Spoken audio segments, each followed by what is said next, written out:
because what you, the unsung heroes in the wastewater industry, do matters.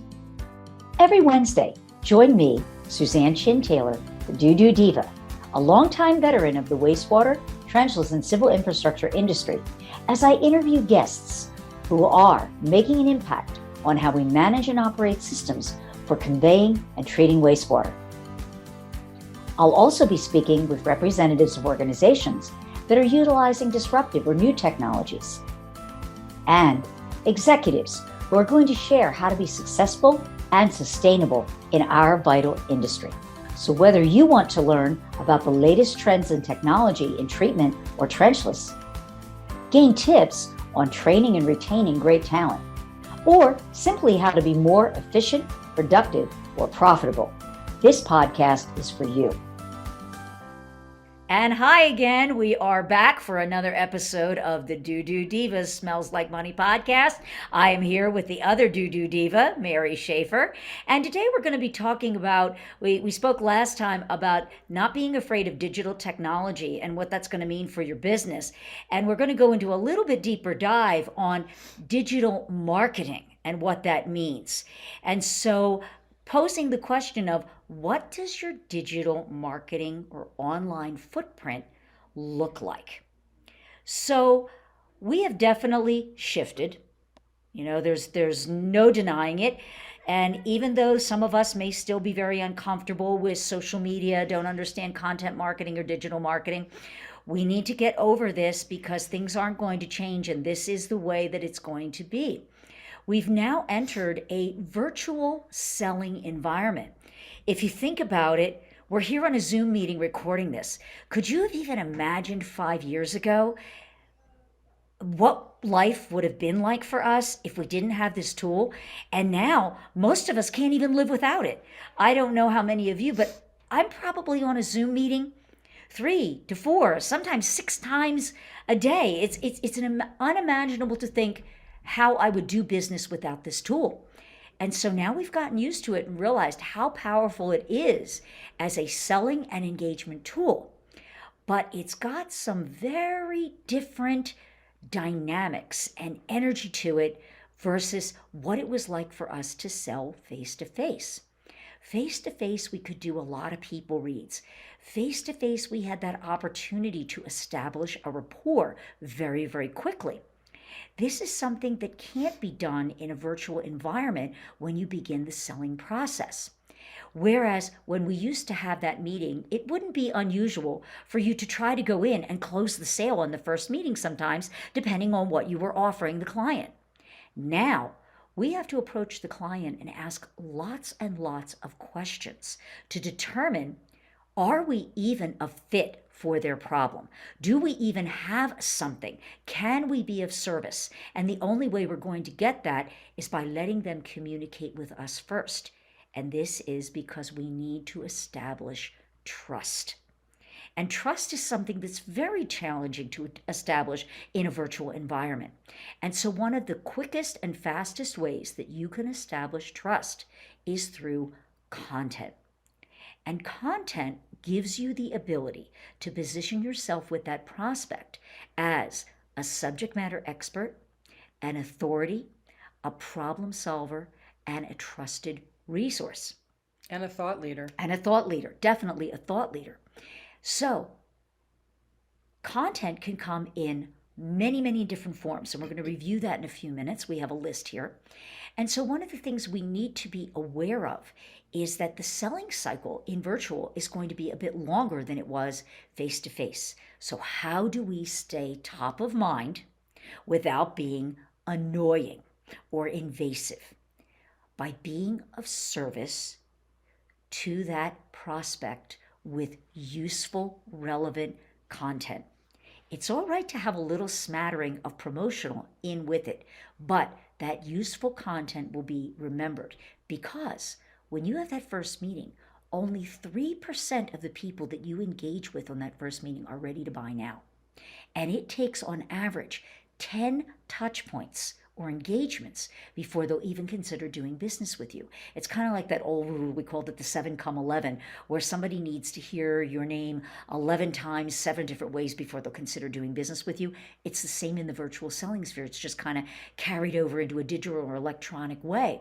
So keep that in mind, that most of your competition or other salespeople will give up after about the third or fourth no, And you need to or do they don't almost twice respond. that many Right. to, But yeah. those folks that do that up to 10, up to 11, they're going to be the ones that are going to get that call when that customer is ready to finally buy and sign on the line that hath dot. So let's get into some of the types of content that we can develop and how we can develop it, tips for doing it, that can position you as that trusted resource for your customer. And with that, I'm going to turn it over to Mary, who is our personal content manager here at Creative Raven for our clients in developing content. So with that, it's all yours, girlfriend. Thanks. One of the things Suzanne just mentioned was, how to stay top of mind with people, and how we are now substituting basically virtual reality for reality. And I'd like for you, during the entire time we're talking, I would like for you to think about the way you meet someone, let's say at a party. When you have someone engaging you and you feel engaged with them, what is the thing that most makes you feel engaged? It's not that person sitting there telling you about themselves. It's them asking you about yourself. No one is more engaged than when they're allowed to talk about themselves. Mm-hmm. And so that's what you want to do. You want to invite your prospects to engage with you by telling them what they want, what they need, what they're looking for, what their friction points are, where their pain points are. Encourage that kind of dialogue. So what you want to do is create content that brings value to them. You want to give as much information as you can to make it easier for them to decide to buy from you. That's really the end of it. But it comes disguised in, and not disingenuous either, but it just comes disguised in conversation. Here's a big one that we both really deal with a lot. Please don't feel like you have to get on and talk like you are a Harvard professor. I mean, in another lifetime, I was a cop, and one of the things I saw consistently were these guys trying to write out their reports using big words that they didn't understand themselves, that were totally inappropriate and were not clarifying. They obfuscated. They made it really hard to understand. Please don't do that. They call social media because they expect you to be social. Now, yes, we're doing it in a business commerce content kind of a way, but we're just being ourselves. So when you get on and do social media, be yourself. If you're somebody who tends to be a little snarky and sarcastic, go ahead. Don't be mean, but do it in a humorous way. If you're a funny person, be funny. If you're somebody who really is known as an expert, get on there and say what you have to say without being a blowhard. Just basically be an interesting and pleasant person. Help all the time. And here's the biggest social media absolute must do, cannot do without. And if you don't do this right, you're going to blow it. Always give before you get. Yeah. Be willing to give a lot before you get anything. Be in there to invest in relationships. You are not on here to sell. Mama says no selling. Okay, I'll get the fly swatter after you. What I want you to do is get on and tell people, here's what we know that you're worried about, because you've told us, because we asked you. We put up a poll. We did this, we did that. We found out where your pain points are, and because you have done this, right? You're going to do that. And once you do it, then you say, okay, we've had a lot of people saying, like, let's say you're a septic installer. We've had a lot of people saying, how do I know when my system's failing? Well, here's a bunch of ways that you can figure that out. These are things that we would tell you if you invite us to come out to your house, but since we can't do that, maybe because of COVID or maybe because you don't have time to be there during the day, we can still give you this really valuable information. But we're going to give it to you in a way that's short little chunks of information that you can easily digest. We're going to tell it to you in a way that is non-threatening and doesn't sound scary and doesn't use big words that you don't understand. We're going to be your friends. We want you to be okay. We genuinely want you to be a healthy household that has a functioning septic system that isn't stinking up your neighborhood and making all the neighbors mad. So how would you do all these things? Well, I'm sure you've all heard of all of the channels, but the ones that we're going to talk about today are essentially 6 of them. The big one, the big B2B, the one, if you're a manufacturer that is selling equipment to contractors, you need to be on LinkedIn. It's not optional anymore. Or if you're a sewer service contractor selling to municipalities. Absolutely. If you're doing any B2B. Any B2B, you need to be on LinkedIn. And if you can position yourself as a thought leader, that's ideal. If you can't, don't sweat it. Just be there. Right. Remember, if you're not invited to the party, you don't get to eat any cake, ever. So be at the party. Now, how do you do that? Oh my God. Okay, we could go into, we could be here for hours talking about this. These are huge courses in themselves. And honestly, you can find out online. Literally, Google, how do I use LinkedIn? I mean, truthfully, go to LinkedIn itself. They're really interested in telling you how you can be successful there. Yep. And it's free. Can you hire somebody to come tell you this? Yeah, if you want to have it delivered that way, but you don't need to do that. LinkedIn has a rich, deep knowledge base. Use it. But just to give you a real quick, there are a couple of ways you can engage with people on there. You can be in groups. They have groups of like-minded interest people. You can just do little mini posts. You can do longer posts that are like a blog post with video and photos, all of that stuff. The biggest thing is 3 things. Be there regularly, and be helpful. Learn how to toot your own horn without bragging. Here's a dirty little secret of marketing. You know how your mama always told you not to brag? Don't listen to her. Okay? Because to an extent, yeah. Seriously, I mean, yeah, don't brag. Don't be a blowhard. Don't be out there all this time trying to be like the guy. But be helpful. Don't shy away from your own expertise. Recognize you have it. You are an expert in what you do because you do it every single day. And if you're not a fly-by-night Harry, you have expertise to offer. Please recognize that. It's not a dirty word to tell people you know what you're good at. But you don't say it like I'm the man. You go out and say, I can help you with your problem. And that's it. If you bring value to people, they're not going to care, even if you seem like a braggart. But please don't do that either. It's okay to brag, just don't look like you're bragging. So that's LinkedIn. Another one is Facebook. Now, Facebook is a truly social media. So you're going to get business and consumer on both ends. And I guarantee you that even if you have a business-only page, you're going to have people coming on there spamming. You're going to have stupid people coming on there making irrelevant comments that are just, for attention. It's part of the deal. It's annoying. You can block them. Just know that it's going to happen, and it's not a deal breaker. Just, they're nuisances. Get rid of them like you'd slap a fly. But the good thing about Facebook is it's ubiquitous and it's international if you have those kind of aspirations. But let's just talk about domestic. You can have a page that is representing your company. And then as your company gets better known and people start realizing, you know what you're talking about, start a group. Start a group where now people can come in and you're not just talking at them, you're talking with them. And they're talking to you and they're asking you questions and they're posting things that, hey, what about this? Hey, I heard this. Is this true? Can this really happen? If I invite you to come fix my septic, can my backyard really cave in? So all that kind of stuff. Facebook also is tied in now with Instagram because Meta, the parent company, owns both of those.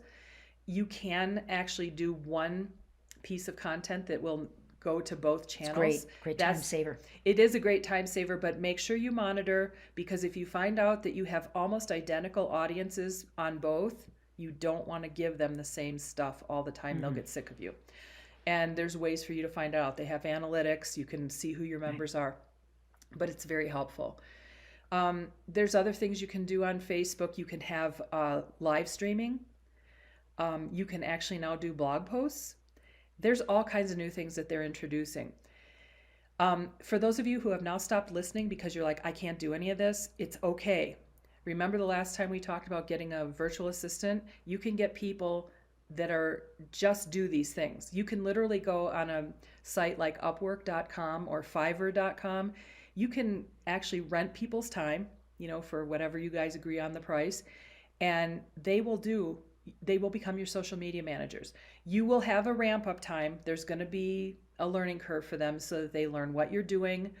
You need to absolutely tell them your USP, what makes you unique in the marketplace, your unique selling proposition, what sets you apart from your competitors, where you're positioned in the marketplace. Warning, this might be a little difficult for you. Everybody wants to believe they're number one, but you might be number three, and that's okay. Somebody's got to be number three. Be the best number three you can be. Remember the old Avis commercials, we're number two. We try harder because we have to. It was a brilliant marketing campaign. There's no reason you can't come at people like that. We're dating ourselves. I remember that it's one. Okay. I remember that. That one now. That's when O.J. Simpson was a good guy. Yeah. So the other three channels that we need to talk about are YouTube. That's a big, obvious one. Now, this one is great for equipment sellers and also for installers because what you do is dynamic. I would not recommend this for septic pumpers. Nobody wants to see you pumping somebody's. But if you're doing something, great for trenchless. Yeah, it is. If you're doing anything, if you're doing trenchless, if you're doing any kind of trenchless, if you're doing pipe bursting, if you're doing SIP, it's pretty fascinating. Those light trains, they're just cool to look at. Do not discount the value of eye candy. If it's a cool looking piece of equipment, you will get eyes just for that, and you just never know who's going to see you. Could it be your competitors? Yeah. And honestly, it probably will be. Are you giving away trade secrets? Well, don't. Just only show the stuff that you don't feel is proprietary. It's okay. There's plenty of other things you can show. Right. That's a great one. It's also a great repository. Here's one that, oh boy, we can't say enough how important this is. If you're an installer and you're going on a job, for Pete's sake, do a free commercial for yourself. Take a before and an after. Here's where we are. This is the problem. Let's say you're somebody that does spray applied epoxy coating. Well, here was the culvert before we got there, and now here's what it looks like at the end. And then, of course, show a few snippets in between. Do not show your whole process. Don't show the secrets that you've learned that you don't want to give away. Just show the stuff that's not going to hurt anybody. Those are brilliant. Right. And here's an add-on. While you're there, if the client happens to be on site and they're pleased as punch at the end of it, ask them if they're willing to give you a short video testimonial. Absolutely. Testimonials are incredible for social media building. And you can't buy that kind of no, you can't. PR. You and just video, by and large, video and animations, anything that is moving, will get more views than any other type of content, with the exception that I am finding interesting enough, newsletters. The LinkedIn newsletter feature, if it's got something really interesting to talk about. Okay. Now, one of the things you had mentioned earlier about bragging, that you can brag, but don't make it all about bragging. So if you produce content, I like to start out, if you're new, do an 80-20, 70-30 max, where it's 80% relevant content, good, useful stuff, valuable things, your expertise, 20% about what you happen to be doing, such as a client testimonial, a project you're on, and mix it up.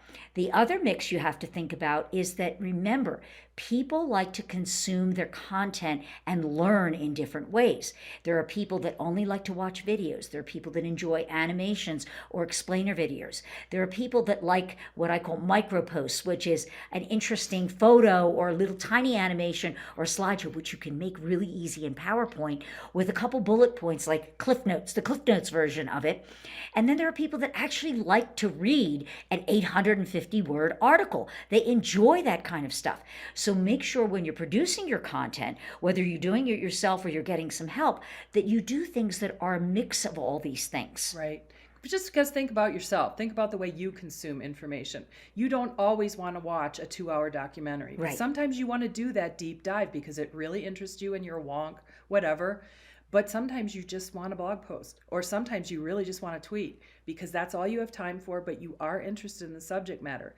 Your prospects are no different. They're just like you. They want a little variety. It's the spice of life. and it can be appropriate. And we'll come back and Suzanne will detail some ways that you can do all these different formats. The other two social media channels I just wanted to touch on are Twitter and Reddit. This is not to say that these aren't the only ones out there. They're not. They're not anywhere near the only ones out there, but they're the ones people really use a lot. Twitter is not going to be that valuable for most of you. This is more, I would say, if you are an equipment manufacturer, Twitter is a great way to get eyeballs on stuff that's happening right now. And okay, so let's just say you're sitting in your truck, you've just done an installation of something, and you're just scrolling through and you follow somebody on Twitter, and all of a sudden you see one of your equipment providers come out, hey, we just got this on the floor. I'm so excited. I got to show you this. And there's a tiny little tweet about it you click on the tweet, it'll take you to the video, and you get to see a piece of equipment that you've heard about, and you're probably going to be the first one to see it because you're on Twitter. That's a really great way to reach an audience for kind of here and now stuff. Reddit is, I get laughed at by my younger friends. Reddit, that's for old people. Yeah, well, old people are the ones that have all the money, so shut up. So basically, yeah, it is for the old people, but it's for the people that have the authorization and the budgets to make a buying decision. And that's who you want to reach. Reddit is essentially a hyper deep dive in a very, very, very narrow channel. Like I'm talking, if you might be somebody, I'm just going to use anything that doesn't have to do with this industry, but let's just say you're somebody that likes to take photographs. There is a broad Reddit category for photographers, but then there are these tiny little subreddits, and they are about people who like to shoot with a 1.25 aperture, and they just explore the hell out of whatever that is. You can do the same thing. You can do a Reddit about if you are a contractor for municipal cleaning. You could do a whole Reddit about the dangers of operating, a Vactor. What can happen if you get yourself in front of that hose when it's on? All that kind of stuff. I mean, subreddits let you explore things very deeply. Why would you want to do this? Is this going to be your most valuable? No. But if what you are trying to do is establish yourself as an expert and a thought leader in your field, you almost can't do anything better than Reddit. And here's why. Because once you get your Reddit posts and your participation going, and you get enough to earn your own avatar where people can recognize you, now you can start linking back your posts from your LinkedIn, from your Facebook, and all of a sudden people are like, wow, look at all the people responding and asking questions of this guy. Look at this woman. She's out here doing this with her camera, televised inspections. Look what she's doing. Who knew? So that's what these are used for. And that's one of the biggest things we would really like you to pay attention to is find one or two, maybe three of these that really work for you, and then just work them, but synergize them. Make sure they're integrated, and one channel drives use of and awareness of another channel, because that's how you're really going to start getting your expertise. So now we've established about where you want to be. And I'm going to turn it back over to Suzanne because she's going to talk to you about the different kinds of content you may want to post. And before we segue into that, one of the things about Reddit and other sites like that are kind of blog and content sites, if you're working with an SEO company, they are going to tell you that off-page SEO is more important almost than on-site SEO, which on-site SEO is critical, but your off-site SEO is what really drives the AI and the algorithm in Google, because it sees content coming from you, being published by your company, and it will score you higher and higher and higher the more content you are publishing in various channels, and especially if it's educational, not self-promotional content and expertise. So I don't want to tell people what AI is, because not everybody knows. Artificial intelligence. It's the way that, we talk about the algorithm. Everything is tied in. And so the more active that you are in any of these channels, as well as publishing some of this content on your own website as an internal blog, blog is passive, whereas these social media channels are active, okay? But they all feed each other. And so the goal is always going to be to get the eyes back to your website Right. and then to make contact with you. It- That is always the goal. And so we need to wrap up, but here's just some ideas of the types of content that can fill all those different things that we were talking about of people liking to consume. And none of these are hard to do. No. So, video, very easy. Everybody's got a smartphone these days. It does not have to be Avatar, James Cameron, Titanic, $5 billion budget. No, it can just be you on a job site sharing a tip. Like, hey, I'm out here in the field today and I just found this great tip on when you're dealing with a fat bird, here's what you should do. That's all it has to be. Yep. Doesn't have to be fancy. And video is Number one. unequivocally the future of the internet. Right. Short blogs. Long article. We talked about that. Micro posts, the crib sheet, the Cliff Notes version of a blog, okay? Infographics, which are a lot of fun, all right?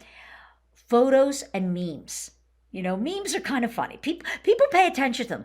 And sometimes curating content from other sources and then writing your own introduction, it's still content. It's still getting your name out there. It's still you sharing something that you thought was important and valuable information, but putting your unique spin on it. So I encourage you to absolutely do that. Animations and explainer videos. So these are just some of them. But as we close, I want to leave one thought. If you're a busy business owner and you're trying to really get successful and you want to jump in and do this, one thing that you have to make a minimum commitment, whether you hire a VA or a content marketing firm or you bring someone in-house to do this, if you are the owner of the company, you still need to be personally engaged. No matter what, you cannot turn your profile, your online personal brand, your company's online digital footprint over to someone else. You are your brand. You need to be engaged. You don't have to do them, but you have to be engaged, making sure they're okay. Making sure they're okay. But also, make a commitment to yourself to at least set aside 15 minutes a day to go onto these platforms and engage with people in your own voice. Look at comments. Make comments beyond a like or a share or an emoji. Actually make a meaningful post on someone's content if you and sincere. I mean, if you actually really like it and what you got out of it. It can just be one sentence. Yeah. It doesn't have to be a lot. That scores you. Remember we were talking about the Google AI? That will score you higher and your own content higher on LinkedIn and on the social media channels because they're going to see this is someone that's engaged, giving back to the community. So when you post your own content, you're going to get viewed in more people's feeds. And one of the corollaries to that is if you are going to post and engage, make sure it isn't just an emoji. There's nothing wrong with that, but if that's all you do, you are going to be branded by the AI algorithm as a low quality contributor. You want to contribute high quality stuff, which is relevant content that makes sense for the topic at hand, especially if you're a problem solver. Here's one of the things like Facebook will do. If you participate in a group a lot, at some point Facebook's going to say, hey, you are one of the most active people in here. Would you like a badge saying so? Say yes, because that brands you online as an expert. So yeah, we covered a lot, and we here. went a little longer than we normally do, but there was a lot to say that, and we just felt like we needed to impart. We'll probably come back again on another blog post, maybe later on in the year, to do a little bit more deep dive on some of these things and inside tips and tricks about LinkedIn, because there are easy ways to really make an efficient use of that 15 minutes a day. And honestly, it can be kind of fun. It is actually kind of fun. You'd be surprised that 15 minutes goes fast and you're like, what the heck? I got time. Just go on your lunch hour and then you won't feel bad. And it's like, I got a few more minutes. I got to do a little bit more of this. You'd be surprised how many interesting, wonderful people you meet online and resources and people that can open doors for you to projects and collaboration that are beyond your wildest imagination. Do you remember the book, The $1 Million Rolodex? This is how you build it this day. Yep. The Rolodex doesn't exist anymore, but your network is all online, and this is the way you build it. I think that's a great place to. And so with that, we both welcome your connections on LinkedIn. I'm Suzanne Marie Chin Taylor, or you can find me under Creative Raven. And Mary, what's your... I'm Mary Shafer, and you can find me under the WordForge, which is my content producing company. And we welcome links, we welcome following and questions. Absolutely. And so thank you for joining us on this episode. Hope you got a lot out of it that you can start using in your business right away. And until next time, keep it flowing. Thanks for joining me, the Doo-Doo Diva, on this week's episode of Smells Like Money. Be sure to subscribe to the show so you'll never miss an episode. And while you're at it, if you found value in this show, we'd appreciate a rating on iTunes, or simply tell a friend about the show, because that would help us out a lot too. If you're an industry expert and would like to be considered as a guest for the show, email guest@smellslikemoneymedia.com. Tell us a little bit about yourself and the topics you'd like to talk about, and we'll be in touch. For more information about our family of marketing, international business development, and workforce training companies dedicated to the empowerment and education of our industry, call us at 760-217-8010 or email me at raven@creativeraven.com. Until next week, a big shout out to all my industry friends and those who will be. You're my superheroes.